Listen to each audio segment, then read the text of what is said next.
Health insurance companies के premium भी बढ़ गए हैं। नहीं, लोग गिरफ्त में नहीं आ रहे, लोग जागरूक होते जा रहे हैं। जो अभी आपका 1 लाख का प्रीमियम है, एक एग्जांपल दे रहा हूँ जी सिर्फ, जी जी जी।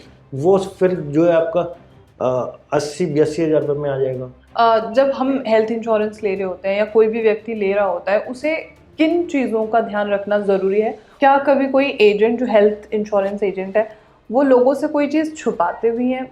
देखिए, welcome, you are watching the Lotus. अक्सर आप हॉस्पिटल जाते होंगे और हॉस्पिटल में एक छोटी सी बीमारी के लिए, चाहे वो फीवर हो सकता है, वो टाइफाइड हो सकता है, वो जॉन्डिस हो सकता है, और उसके लिए आपको लाखों का बिल सिर्फ 5 या 6 दिन के अंदर में देना पड़ जाता है। और एक व्यक्ति जो पूरी जिंदगी कमाता है वो महज कुछ ही दिनों के अंदर में उस हॉस्पिटल के बिल में दे आता है। और ऐसा करना हर एक मिडिल फैमिली के लिए, हर एक व्यक्ति के लिए संभव नहीं है, और ऐसे में हेल्थ इंश्योरेंस एक ऑप्शन हो सकता है।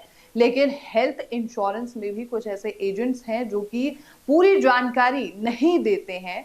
जो हेल्थ इंश्योरेंस लेने के लिए जो लोग उनसे बात करते हैं या कंसल्ट करते हैं, लेकिन वो कौन सी चीजें हैं जो एक हेल्थ इंश्योरेंस एजेंट आपको नहीं बताता है, किन चीजों का आपको ध्यान रखना चाहिए, क्लेम करने में कब समस्या आ सकती है, और अगर आपने कोई चीज छिपाई तो आपके साथ क्या हो सकता है, ये आज के इस पूरे प्रोग्राम में जानने वाले हैं। और आज के जो हमारे गेस्ट हैं वो बेहद ही खास हैं, इंश्योरेंस एक्सपर्ट हैं कमल जी, जिनसे हम बात करने वाले हैं हेल्थ इंश्योरेंस के उन एस्पेक्ट्स को लेकर जो अभी तक लोगों को नहीं पता है। मेरे साथ मौजूद होंगे इंश्योरेंस एक्सपर्ट हैं कमल जी। बहुत स्वागत है सर आपका। धन्यवाद। और आपसे बात हो चुकी थी लाइफ इंश्योरेंस को लेकर, और आज मैं आपसे जानना चाहूँगी हेल्थ इंश्योरेंस को लेकर। सबसे पहले हेल्थ इंश्योरेंस क्या है और फिर हेल्थ इंश्योरेंस लेना क्यों ज़रूरी है? देखिए, हेल्थ इंश्योरेंस एक ऐसा व्यवस्था है कि जिसके अंदर कुछ कंपनीज हैं, ठीक है ना, या कुछ ग्रुप्स हैं, वो हमारे हेल्थ के खर्चे को बियर करते हैं और उसके बदले में हम उन्हें कुछ प्रीमियम देते हैं। ठीक है। तो मोटा मोटा यदि समझा जाए तो ये कि हम कुछ प्रीमियम देके अपनी हेल्थ को सुरक्षित कर रहे हैं। ठीक है। ठीक है ना, हेल्थ के खर्चों को सुरक्षित कर रहे हैं कि भाई जब कभी हमें उसकी जरूरत पड़ती है, आकस्मिक यदि हमारे पास बहुत मोटा बिल आ जाता है, जैसा कि आपने कई बार सुना होगा कि भाई हॉस्पिटल्स में जाते हैं और छोटी सी बीमारी है, कई बार क्या होता है टाइफाइड हो गया, टाइफाइड वगैरह के लिए भी, या बीपी थोड़ा सा बढ़ गया, उसके लिए एडमिट हुए, तो उस समय सबसे बड़ी समस्या क्या आती है कि हॉस्पिटल में हम तो चले गए, ठीक है, और बिल बन गया 4 दिन का 5 लाख रुपए, 4 लाख रुपए, 3 लाख रुपए, मतलब कुछ भी बन सकता है। मतलब हर हॉस्पिटल की अपने अपने रेट्स होते हैं, अपने अपने रूम्स के रेट्स होते हैं, अलग अलग चीज़ें होती हैं, है ना। तो उस हिसाब से खर्चे होते हैं। तो उस स्थिति में क्या होता है कि वो कंपनी हमारे उन खर्चों को बियर कर रही है और उसके बदले में हमने प्रीमियम दिया। ठीक है। आपने कहा कि एक प्रीमियम जो है हमारी तरफ से जो हेल्थ इंश्योरेंस ले रहा है वो भर रहा होता है, जो कंपनीज हैं उन्हें। तो जब हम बीमार पड़ेंगे, किसी भी तरीके की स्थिति आती है, तो क्या सारा एक्सपेंस वो कंपनी देगी हमें या जो पेशेंट है उन्हें? देखिए, उसमें कुछ बातें होती हैं कि हमने किस तरीके का प्लान ले रखा है। ठीक है। हमने एक प्लान इस तरीके का ले रखा है कि जिसके अंदर हम मुझे 100% फ्रीडम चाहिए। ठीक है। 100% फ्रीडम का मतलब ये होता है कि भाई मुझे वहाँ हॉस्पिटल में गया और जो भी खर्चे आए उस कंपनी ने बियर किए टोटली। ठीक है। एक तरीका। दूसरा तरीका ये है कि भाई मेरे पास इतना प्रीमियम देने का नहीं था हिसाब किताब कि मैं इतना ज़्यादा प्रीमियम दे पाऊँ, तो मैंने क्या करा, मैंने कंपनी के साथ उनके इस प्लान को ले लिया कि जी 20% हम दे रहे हैं, 80% आप दे दीजिए। ठीक है ना। उससे क्या हुआ, हमारा प्रीमियम कम हो गया। ठीक है ना। तो कुछ प्लान्स होते हैं, तो अलग अलग प्लान होते हैं कि भाई उन प्लान के हिसाब से डिसाइड होता है कि भाई आपके खर्चे कितने परसेंट तक कवर होंगे। ठीक है। एक प्लान जिसके अंदर 100% में गया, 100% का कवरेज मिली मुझे, उसमें मुझे इंक्लूडिंग रुई, नीडल्स वगैरह जो छोटी छोटी डिस्पोजेबल आइटम्स भी होती है वो भी कवर्ड है। ओके। और कुछ प्लान्स ऐसे हैं कि जिसमें वो चीज़ें कवर नहीं है, और कुछ प्लान्स इसमें यह है कि 80 और 20 का रेशियो रहता है कि 20% मैं पे कर रहा हूँ, 80% कंपनी पे कर कंपनी रही दे है। देगी। ठीक है, तो जैसे मेडिसिन का बजट आता है, वो सारी चीजें इसमें आ जाएंगी कि अगर मेडिसिन भी लेनी है पेशेंट को तो वो भी कंपनी नहीं, उसके अंदर क्या होता है कि ये आप जो हॉस्पिटल के अंदर का जो खर्चा वो तो कंपनी दे रही दे है, रही है, ठीक है। राइट। लेकिन अलग अलग प्लान्स में ये रहता है कि भाई किसी प्लान्स में क्या होता है कि 30 दिन पहले का और 60 दिन बाद का। कुछ प्लानों में क्या होता है 60 दिन पहले का, 60 दिन बाद का या 90 दिन बाद का।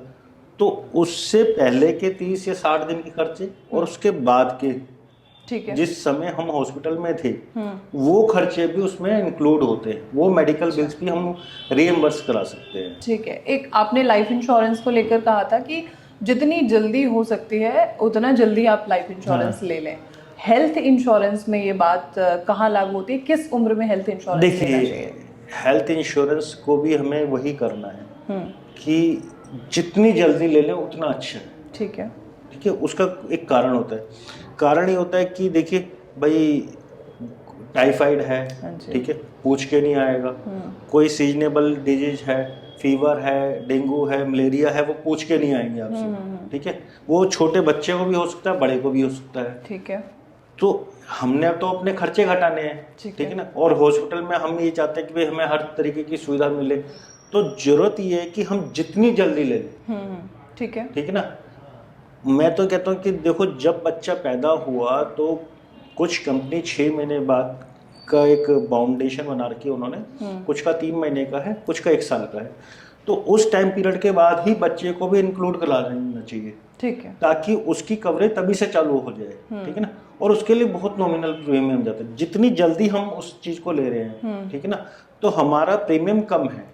जितनी एज बढ़ रही है उतना प्रीमियम हमारा बढ़ रहा है, ठीक है। उतने हमारे टेस्ट बढ़ रहे हैं। क्योंकि अलग अलग एज पे, अलग अलग ग्रुप पे क्या होता है कि कई बार क्या होता है, बीपी है, शुगर है, थायराइड की प्रॉब्लम्स हो गई, तो उस समय फिर कंपनी जो उस पर एक्स्ट्रा लोडिंग डालती हैं या वेटिंग पीरियड डालती हैं। तो ये चीज़ होती है। अच्छा, एक सवाल ये है कि जैसे आपने कहा कि अगर एक बेबी का बर्थ हुआ तब से लाइफ इंश्योरेंस ले लेना चाहिए, तो अगर कोई बेबी जो वूम्ब में है, अभी पैदा नहीं हुआ है, तो क्या ऐसी भी कोई पॉलिसी है कि उस वूम्ब के बेबी का भी इंश्योरेंस हो सकता है? हाँ। क्योंकि 5 साल तक के बच्चे में बहुत ज्यादा चेंजेस होते हैं, आते हैं, तो उसका एक्चुअली क्या होता है, उसके लिए वही जरूरत है कि भी पेरेंट्स ले पॉलिसी। हाँ, राइट। जब पेरेंट्स पॉलिसी ले रखी है पेरेंट्स ने, तो बच्चा जब पैदा हुआ तो ऑटोमेटिक कवर हो जाएगा। ओके। लेकिन यदि उन्होंने पॉलिसी नहीं ले रखी है तो फिर वो बाद में कवर होगा। अच्छा, ठीक है ना, एक चीज। फिर दूसरी बात ये होती है कि भाई उसी टाइम टू टाइम क्या होता है कि जैसे आपका पॉलिसी का पीरियड है दिसंबर का, ठीक है, और बच्चा पैदा हुआ है कि नवंबर में, तो कंपनी नहीं करेगी, क्योंकि 6 महीने का या 1 साल का कंपनी का अलग अलग है कि उस टाइम पीरियड के बाद ही वो कवर करेंगे। तो फिर रिन्यूअल के टाइम पे उसे एड ऑन करा लें। अच्छा, मतलब एक टाइम पीरियड होता है, उसके बाद ही कंपनी हाँ, एड ऑन करेगी, ऐड ऑन कर सकती है। किन किन बीमारियों को हेल्थ इंश्योरेंस के अंदर में कवर किया जाता है? देखिए, कुछ बीमारियां ऐसी हैं कि जिसे हेल्थ इंश्योरेंस कंपनी नहीं एडमिट करती, ठीक है। ठीक है। मोटी मोटी ये मान के चलिए 32 ऐसे क्रिटिकल इलनेस हैं जिसे कंपनियां पॉलिसी देने से बचती हैं। ठीक है। वो कौन से हैं? वो कुछ है, कैंसर हो गया, HIV हो गया, तो इस तरीके की कुछ बीमारियां हैं। वो पूरी एक लिस्ट है, नहीं देती है क्लेम, देने से बचती हैं, देने से बचती हैं। ठीक है। ऑलमोस्ट ये मानिए कि 99% नहीं देती हैं। अच्छा, ओके। ठीक है, 99% नहीं देती, नहीं दी जाती, क्योंकि जब हम डिक्लेरेशन करते हैं तो डिक्लेरेशन में यदि हमने उन बीमारियों के नाम लिखे तो नहीं देंगे। ठीक है। मान लीजिए हार्ट अटैक है, हार्ट अटैक पे नहीं देती। लेकिन कुछ कंपनीज हैं कि जो कहती कि नहीं, हमारे पास एक अलग प्लान है हार्ट अटैक वालों के लिए कि भाई आपका एक एक्सीडेंट डाला है तो हम आपको वो प्लान देंगे। ठीक है। लेकिन वो कंडीशंस अलग होंगी, ठीक है ना।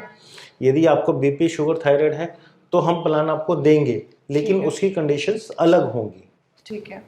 और अभी जिस तरीके से आपने लगातार कहा कि प्रीमियम जो है भरा जाता है एक व्यक्ति की तरफ से, आफ्टर पेंडेमिक जब से ये 2-3 साल गुजरे हैं, उसके बाद से हेल्थ इंश्योरेंस कंपनीज के प्रीमियम भी बढ़ गए हैं, पहले कम हुआ करते थे। इसके पीछे क्या कारण है कि क्या लोग उस गिरफ्त में आते जा रहे हैं? नहीं, लोग गिरफ्त में नहीं आ रहे, लोग जागरूक होते जा रहे हैं। अच्छा। लोग जागरूक हो रहे हैं, लोग चाहते हैं कि भाई देखिए, पहले ऐसा था कि लोग इंश्योरेंस लेने से बचते थे कि भाई क्या फ़ायदा है हेल्थ इंश्योरेंस का, हमें नहीं लेना कि हम तो बीमार ही नहीं पड़े, राइट। ठीक है, हम अभी बीमार पड़ेंगे नहीं, ठीक है। अब 20 साल का एक है कोई व्यक्ति, वो कहता है मुझे तो कोई बीमारी होगी नहीं, राइट। ठीक है ना, तो वो उन सारी चीज़ों से बचता था।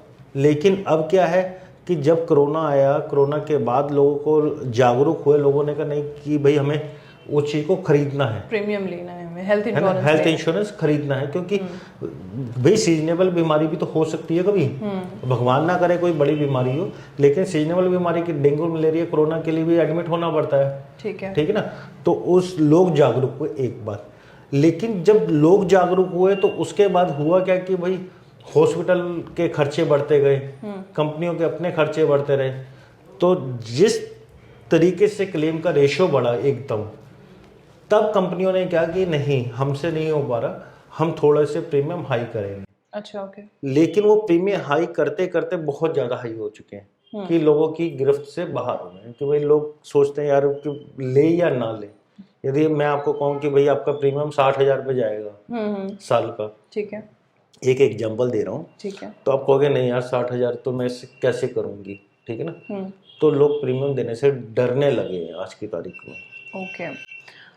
सबसे सस्ता या यूं कहें कि सबसे मिनिमम हेल्थ इंश्योरेंस प्रीमियम क्या होता है, और सबसे अपर लेवल का अगर हम देखते हैं तो मैक्सिमम कितने तक जा सकता है? देखिए, नॉर्मली कंपनी क्या आती हैं, जो कुछ कंपनी तो 1 लाख से चालू कर देती हैं, ठीक 1 लाख का बेस प्लान दे दिया, 2 लाख का दे दिया, 3 लाख का दे दिया, 5 लाख का दे दिया, 10 लाख का दे दिया, 15 लाख का दे दिया, इनफैक्ट कि 1 करोड़, 1.5 करोड़, 2 करोड़ तक जा रही है, ओके। ठीक है। ये हेल्थ इंश्योरेंस की के बजट प्लान्स प्लान्स है, ओके। कि जो अलग अलग भाई जितना मेरा बजट है उस हिसाब से मैं प्लान लूँ, ठीक है। बस कंपनी मुझे डिसाइड करनी पड़ेगी कि भाई कौन सी कंपनी का लूँ, क्योंकि सभी कंपनी सभी तरीके के प्लान्स नहीं दे रही हैं। ठीक है।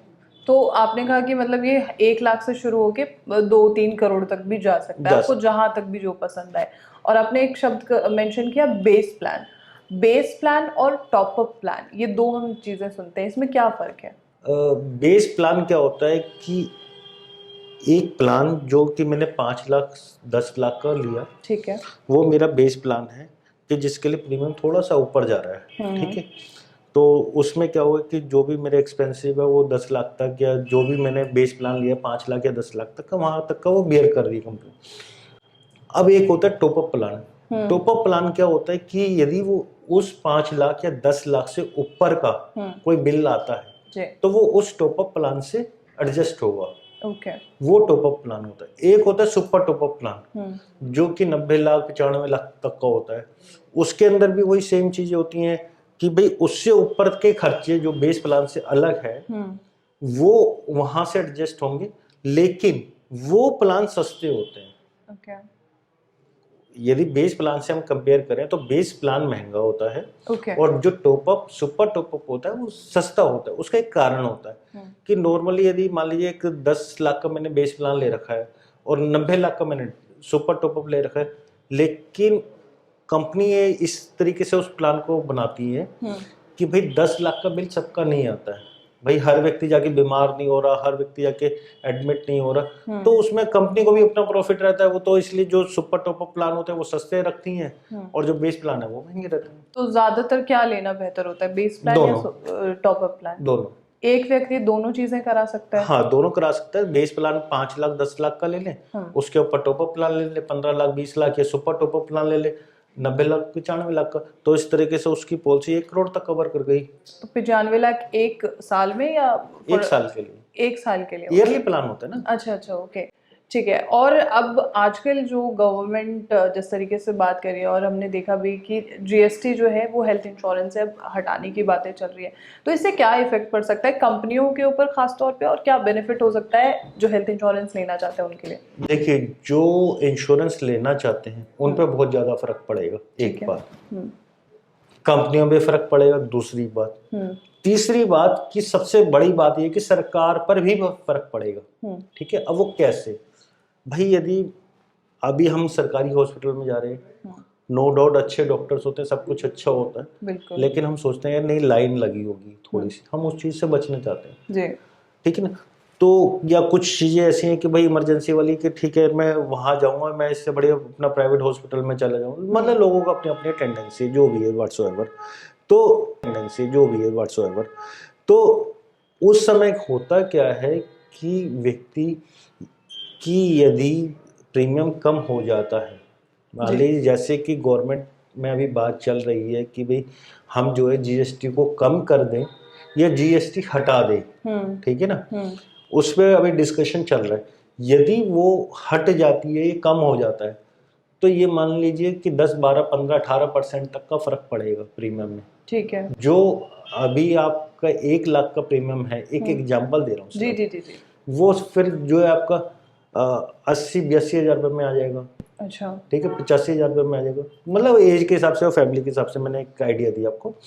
तो वो जो जीएसटी हटने से बहुत फर्क पड़ेगा, ये कम हो जाएगी, बहुत फर्क पड़ेगा, तो प्रीमियम कम हो जाएंगे। एक चीज, ठीक है। कंपनीज के पास फ्लो बढ़ेगा, लोग ज्यादा से ज्यादा लेंगे। ठीक है। भाई जब प्रीमियम सस्ता तो हो गया तो लोग ज्यादा से ज्यादा लेंगे। तीसरी बात, सरकार पे फर्क पड़ेगा। जो अभी ओवरलोडिंग, कई बार हम लोग देखते हैं कि गवर्नमेंट हॉस्पिटल्स में क्या होता है, भीड़ है, बहुत ज्यादा रश है, तो लोग कहेंगे कि ठीक है यार, यदि मेरे मतलब पॉकेट अलाउ कर रहा है और मैं इसे ले पा रहा हूँ तो मैं क्यों ना लूँ। ठीक है, मैं प्राइवेट में भी ट्रीटमेंट करा लूंगा, मुझे कोई दिक्कत नहीं है। यदि मेरे घर के आसपास हॉस्पिटल है तो मैं वहाँ ट्रीटमेंट करा लूंगा, तो लोग भी लेने के लिए वो होंगे। तो उससे क्या होगा कि गवर्नमेंट जो हॉस्पिटल्स हैं उन पे भी प्रेशर कम होगा। ठीक है ना, ठीक है। भाई वहाँ की लाइनें भी तो खटेंगी। जो लोग अभी एक फ्लो है कि भाई सारे लोग कहते हैं कि जी हम एम्स में जाके इलाज कराएं। अब जब लोगों को लगेगा नहीं यार मेरे पास एक प्लान है जिससे मैं, और मेरी पॉकेट अलाउ कर रही है, वो मैंने ले लिया, तो उस समय क्या, उस समय लोग लेंगे और अपना ठीक है बाकी जगह भी ट्रीटमेंट कराएंगे। तो उसमें क्या होगा कि थोड़ा सा जो रश है वो कम हो जाएगा। ठीक है। जब हम हेल्थ इंश्योरेंस ले रहे होते हैं या कोई भी व्यक्ति ले रहा होता है, उसे किन चीज़ों का ध्यान रखना ज़रूरी है और किस तरीके के सवाल एक एजेंट से पूछने चाहिए? देखिए, एजेंट से सबसे पहली बात है ये पूछें कि वो जो प्लान दे रहा है, क्योंकि मान लीजिए कोई सी भी कंपनी है, उसके कई सारे प्लान्स होते हैं। ठीक है, एक प्लान नहीं होता, एक कंपनी के पास कई सारे प्लान होते हैं।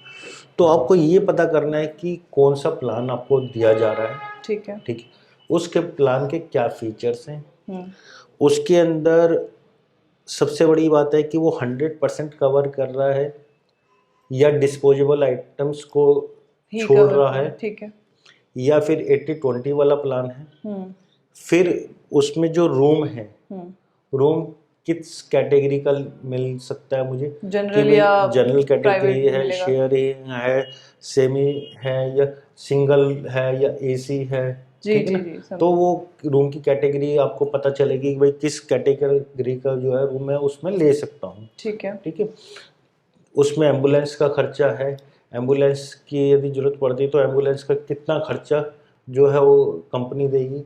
उसके अलावा एयर एम्बुलेंस से, एयर एम्बुलेंस यदि कवर कर रहे हैं तो एयर एम्बुलेंस कितना कवर हो रहा है, ठीक है, हो रहा है या नहीं हो रहा है। तो कई सारी चीज़ें हैं, तो उन सारी चीज़ों के बारे में मतलब अच्छी तरीके से पता करें कि भाई ये प्लान यदि मुझे दिया जा रहा है और मैं ले रहा हूँ तो उसके जो की फीचर्स हैं वो ज़रूर पता करें। ठीक है। एक थोड़ा सा ऐसा सवाल है कि क्या कभी कोई एजेंट जो हेल्थ इंश्योरेंस एजेंट है वो लोगों से कोई चीज़ छुपाते भी हैं जब वो क्लेम लेने के लिए बात कर रहे होते हैं या प्रीमियम देने की बात कर रहे होते हैं, हेल्थ इंश्योरेंस खरीदवाने की? देखिए, अब इसमें तो हम कुछ नहीं कह सकते जी, ठीक है ना। हर व्यक्ति जो भी एजेंट है, एजेंट पॉलिसी बेच रहा है और जो व्यक्ति ले रहा है, ठीक है, तो दोनों का जागरूक होना जरूरी है। जो व्यक्ति पॉलिसी ले रहा है उसे अच्छी तरीके से उस प्लान के बारे में पता करना चाहिए, और जो व्यक्ति दे रहा है उससे बिल्कुल सही तरीके से प्लान देना चाहिए। ठीक है ना, क्यों? क्योंकि यदि उसकी छोटी सी गलती है, उसकी छोटी सी गलती क्लेम रिजेक्ट करा देगी। ठीक है, भले उसे एक छोटा सा नॉमिनल जो भी प्रॉफिट होना है एजेंट को वो होगा, लेकिन उसकी छोटी सी गलती उस प्लान को जिस व्यक्ति ने लिया है उसे बिल्कुल खत्म कर देगी। उस व्यक्ति का पैसा बर्बाद हो जाएगा। जब हॉस्पिटल में वो एडमिट है उस समय के जो खर्चे हैं वो पता नहीं कि भाई बियर करने की कंडीशन में है या नहीं है, वो फिर बड़ी प्रॉब्लम में फंस जाएगा। तो ऐसा कुछ नहीं करना चाहिए। जो एजेंट दे रहा है उसे भी पता करना चाहिए भाई हर चीज़ को अपने सीनियर से कि भाई क्या प्लान में दे रहा हूँ और इसके क्या की फीचर्स हैं, और सही तरीके से उसे डिस्क्राइब करना चाहिए अपने क्लाइंट को, और वही चीज़ क्लाइंट को करना चाहिए कि अपने एजेंट से सारी चीज़ें क्लियर कट पूछे। क्या आपने कभी ऐसे होते हुए देखा है, क्योंकि आप भी एक इंश्योरेंस हेल्थ इंश्योरेंस एक्सपर्ट है, हाँ। इंश्योरेंस एक्सपर्ट है, तो ऐसे देखा है आपने इंश्योरेंस जो एजेंट्स हैं वो करते हैं? नहीं देखिए, उसमें मैंने ये चीज़ जरूर देखी है कि कई बार हो सकता है कि एजेंट की गलती हो, कई बार क्लाइंट की गलती हो, ठीक है। क्योंकि कई बार क्या होता है दोनों लोग समझदार हो जाते हैं ज़्यादा। कि है ना, उसका कारण होता है। एक्चुअली क्या होता है, देखिए बीपी है, शुगर है, थायराइड है, या कोई सर्जरी हुई है, राइट। ठीक है ना, या कोई भी हमें बीमारी हुई है जिसके लिए हमें सभी कंपनी का अपना अपना टाइम पीरियड Right. होता है कि उस टाइम पीरियड से ज़्यादा के लिए हम कभी एडमिट तो नहीं हुए, नहीं, ठीक है, right. वो सारा हमें डिस्क्लोज करना चाहिए। यदि हम कंपनी को प्रॉपर तरीके से डिस्क्लोज करते हैं कि भाई मेरे को ये वाली प्रॉब्लम है और इतने समय से है, तो क्या मुझे प्लान मिल सकता है, राइट। ठीक है ना, तो मैं उस पूरी चीज़ को डिस्क्लोज करूं, और एजेंट को भी वही ईमानदारी दिखानी है कि वो सारी चीज़ें उसमें डिक्लेयर करे, तो उसके बाद कंपनी डिसाइड करेगी कि भाई देखिए हम प्लान दे सकते हैं, एक बात, दूसरी बात प्लान नहीं दे सकते, तीसरी बात कि हम वेटिंग पीरियड डाल सकते हैं कि भाई हम इस बीमारी को जो कि आपको हो चुकी है इतने समय बाद कवर करेंगे जी। चौथी बात उसे कवर नहीं करेंगे, हम बाकी पार्ट्स कवर कर लेंगे लेकिन हम उस पार्ट को कवर नहीं करेंगे। या फिर कंपनी ये भी कह सकती है कि ठीक है भाई हम एक काम करते हैं, एक नॉमिनल जो है एक्स्ट्रा लोडिंग डाल देते हैं, एक्स्ट्रा लोडिंग और प्लस या वेटिंग पीरियड डाल देते हैं, तो उसके बाद हम कवर कर लेंगे। लेकिन सबसे ज़्यादा जरूरी ये है कि आप डिक्लेयर करें। और अगर नहीं बताए तो किन दिक्कतों का सामना करना पड़ेगा? नहीं बतलाएंगे तो फिर प्रॉब्लम में फंस सकते हैं कि भाई आपने कहा कि जी मुझे कुछ बीमारी नहीं है जी। और आप जब आप एडमिट होते हुए, अब भाई देखिए जब घर में से कोई व्यक्ति एडमिट होता है तो सारे बंदे बहुत परेशान हो जाते हैं, है ना, फिर वो एकदम सही बताते हैं। तो वो चीज़ जो सही बताने वाली है ना पहले बता दें, क्योंकि उस समय प्रॉब्लम ना है। क्योंकि यदि मान लीजिए कि जी मुझे शुगर है और शुगर का वेटिंग पीरियड है कोई, ठीक है, अब मैंने कहा जी मुझे तो नहीं है और मैं खा रहा हूँ 4 साल से दवाई, बिल्कुल, बीपी मुझे मैंने उसमें डिक्लेयर किया जी मुझे बीपी नहीं है, थायराइड नहीं है, कुछ भी नहीं है, ठीक है, और वो सारी दवाइयाँ मैं पहले से ले रहा हूँ, राइट। तो जैसी कंपनी उस चीज़ को देखेगी, ठीक है भाई वेटिंग पीरियड कवर नहीं हुआ है और उससे पहले से ही बीमारी है, तो क्लेम रिजेक्ट कर देगी। ठीक है। इसके अलावा भी कोई स्थिति होती है क्लेम रिजेक्ट होने की? नहीं, मोटा मोटी तो एक यही सबसे बड़ी स्थिति होती है कि जो प्लान है उस प्लान के अकॉर्डिंग हम हॉस्पिटल के बेनिफिट्स अवेल करें, ठीक है, सिंगल रूम सेमी जो भी रूम की कैटेगरी है, एम्बुलेंस है या जो भी चीज़ें हैं, उस प्लान के अकॉर्डिंग ही हम उन चीज़ों को अवेल करें और हम अपना डिस्क्लोजर बिल्कुल सही दें, क्लियर कट, कि भाई ये हमारी मेडिकल कंडीशंस हैं, अब आप बताएं कि आप मुझे इशू करेंगे पॉलिसी या नहीं करेंगे। यदि नहीं हो सकती तो आप बिल्कुल इशू ना कराएं, क्योंकि उससे क्या होगा कि क्लेम बाद में रिजेक्ट हो गया, आपका पूरा पैसा जीरो हो जाएगा, उसका कोई फायदा नहीं है। बिल्कुल, बहुत बहुत शुक्रिया आपका सर।